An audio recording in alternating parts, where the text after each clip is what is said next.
Hey, what's up with your car?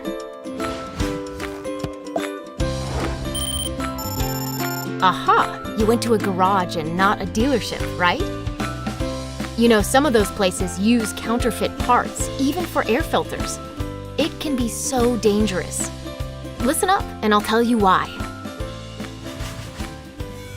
Engines need fuel, right? To give us power, they also need clean air. The air filter removes dust from the air that goes into the engine everywhere we drive. It's such an important part. It gives the engine the clean air it needs.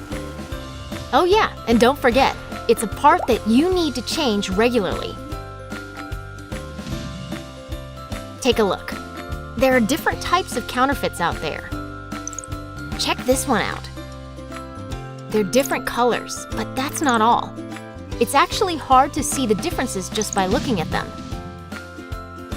You know, they perform so differently. Some can remove enough dust, but they quickly clog up and affect airflow. Others have rubber seals that quickly become damaged and let dust in from the sides. Look at this. We put the filter in a holder to compare how much air passes through.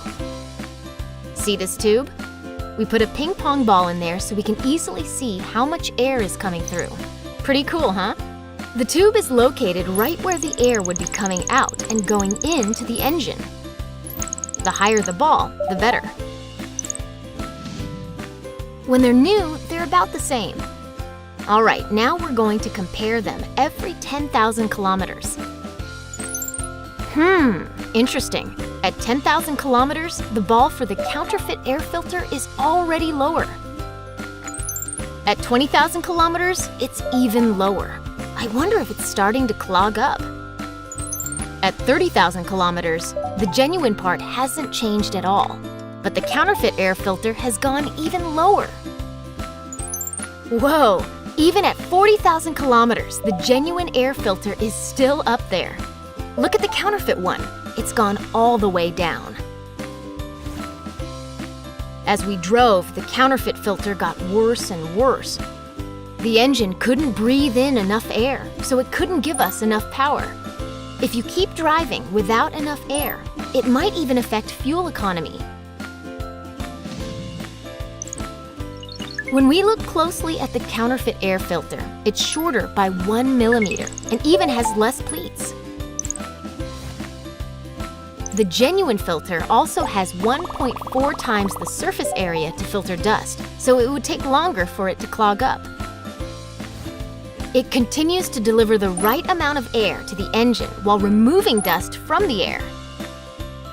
The amazing thing about the genuine air filter is that it continues to do both of these things for tens of thousands of kilometers. Now let's look at this part. This piece of rubber is really important. It stops dust from getting into the engine.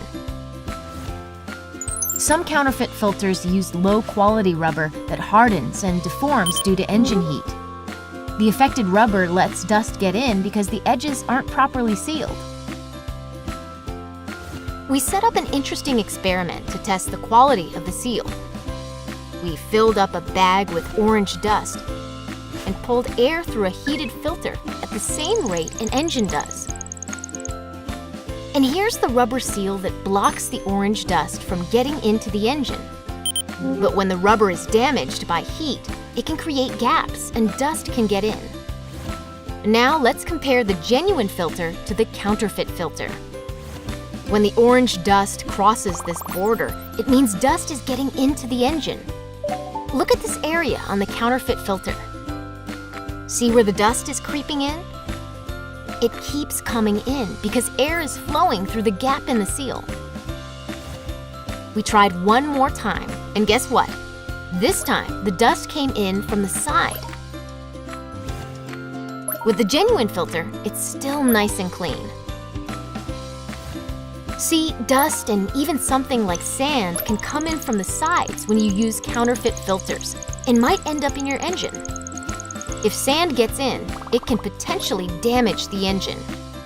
If you damage the inside of an engine, you might start hearing strange noises and have less power, or you may experience other engine problems. Now, you know why counterfeit parts can be so dangerous. I know what you're thinking. Where can I go to get a genuine air filter replacement? There you go.